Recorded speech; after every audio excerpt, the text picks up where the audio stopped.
Thank you, Worship. Now, State Court R322 of 2021. It says Mr. Ngizwe. Today is the 3rd day of November 2023. The appeal is I as before. The matter has been adjourned today for judgment on merits. Kuthi namhlanje umshushisi zintathu kulwezi enyakeni we-2023 lahlehla leli cala ukuthi namhlanje bese liyangena ukuze inkantolo ikhiphe isinqumo. Right judgment. Nasi-ke isinqumo siyalandela. Accused Mr. Ngizwe, Mchunu, a major male person who is represented by Mr. Kati, is facing the following charges. Count number 1 is incitement to commit public violence.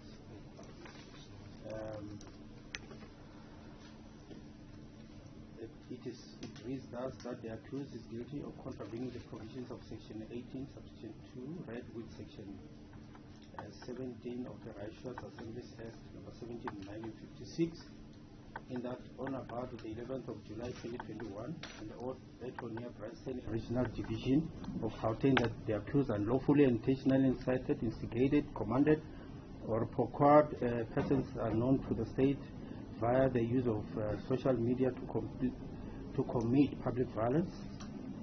In that further, the accused acted or conducted himself in a manner or has spoken or published such words that it might reasonably be expected that the natural and probable consequences of his act, conduct, speech, or publication would, under the circumstances, be the commission of public violence by members of the public generally or by persons in whose presence the act or conduct took place or to whom the speech or publication was addressed. Count number 2, failure of compliance with or contravention of the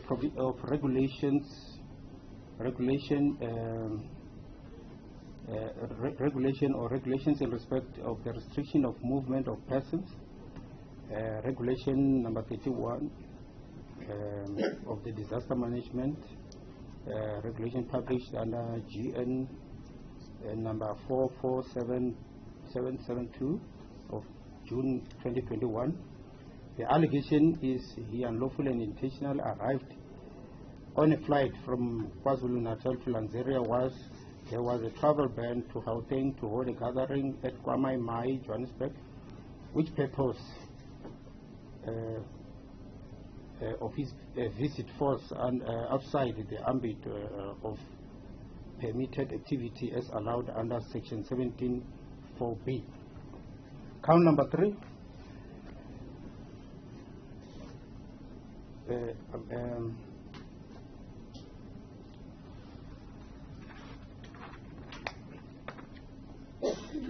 Contravening the provisions of regulation number 31 1A and or B and or C of the adjusted level 4 of the disaster management regulation published under Government Gazette number 44772 of June 2021. The allegation is that on the 11th of July 2023, we convened a gathering to address the nation, and is not for purposes of funeral or at workplace or for purposes of buying or obtaining goods and services. And 2, contravening the prohibition to hold a rally and or to address which was prohibited under Section 21 with the Act.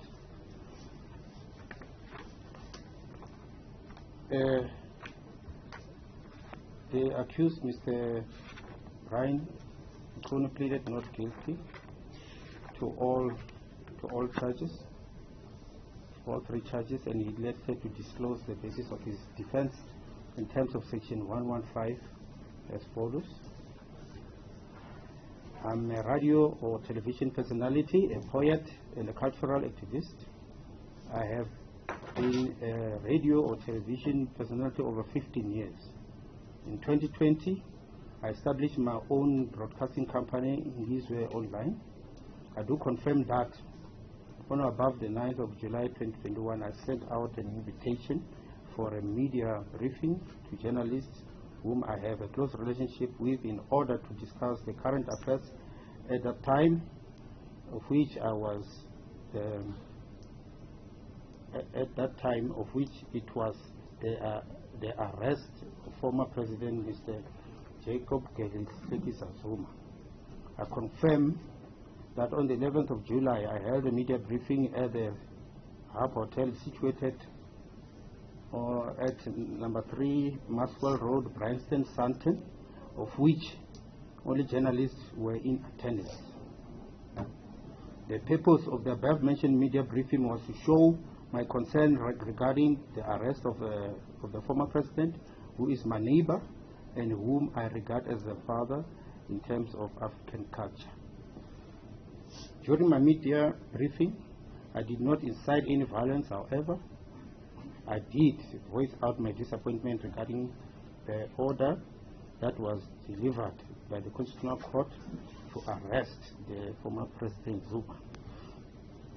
I traveled to Gauteng for work purposes, that is to conduct the media briefing, and the media briefing was only attended by journalists whom I had invited, and they were not more than 20.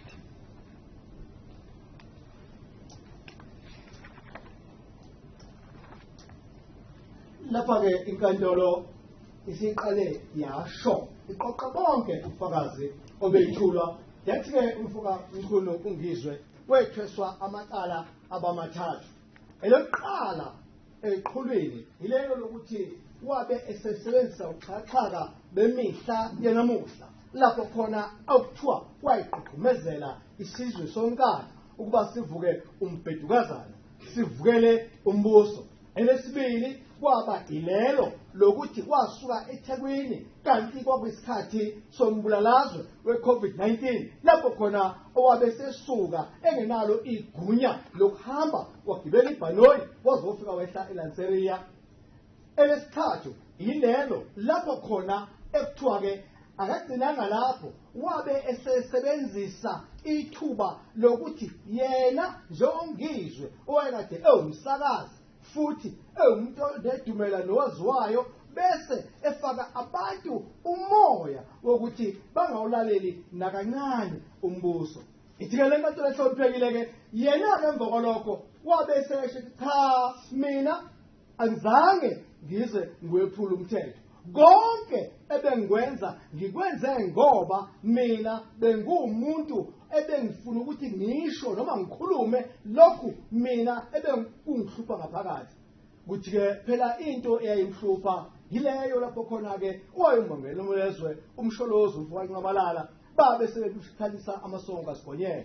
Uthi-ke lento yamphatha kabi eyayenziwa uhulumeni ophetheyo. Uthi-ke yena akwenza kwaba ukuthi akhulume kuphela nabantu ebatshela ukuthi lokhu akuzange kumphathe kahle.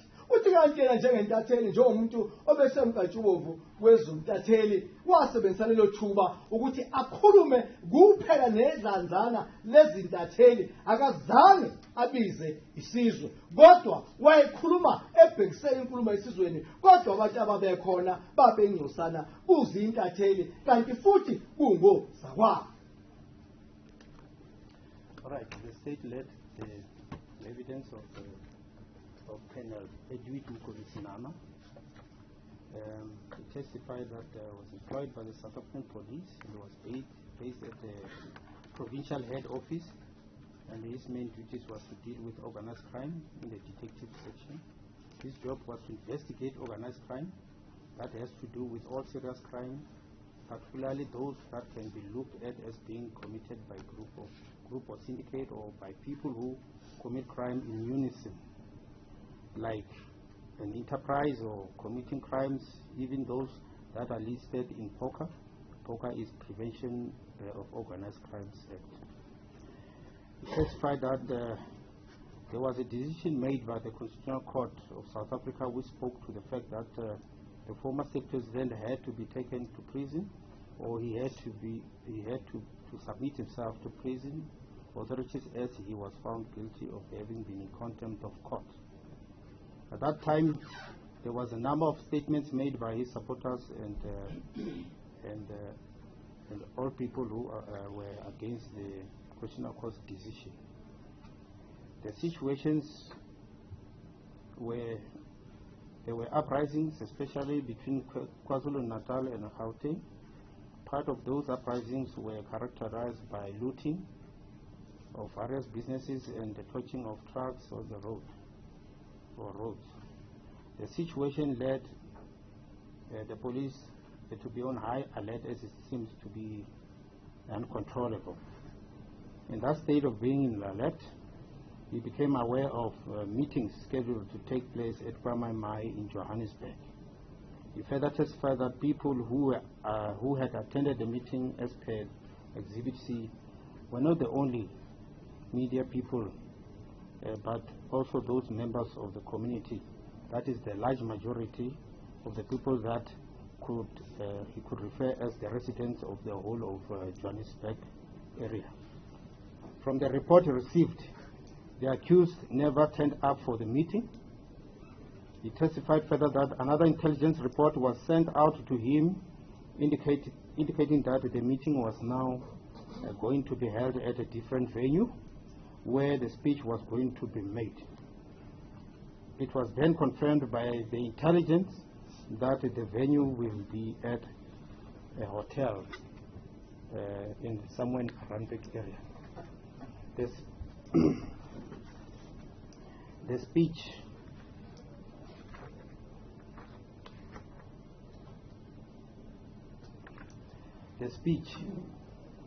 in his speech, he encourages people to fight to the end for the cause he was standing for. Serious statements were being made about the decision of the Constitutional Court. The accused projected an image of people to listen to him and that the judge has taken a wrong decision. That is why I rejected the decision, almost like giving an order that they need to do is to release former State President Zuma against the order of the Constitutional Court, taking into consideration that the latter had a large following. And he stated further that the accused is a prolific speaker, an orator, and also watched him even at the gathering at Inkantolo, where the former president was to address the people. He was one of the people who were singing praises of the former president. So the word he used in his speech was Icala, which is interpreted to be let's take action. The action indicated contrary to the decision of the court. He further stated that it is as though there is a narrative or intention that he was drawing, that whatever Judge Zondo has done, he did that from the influence of white people. He used his oratory skills so as to get the people that supported the former State President Zuma to be worked up.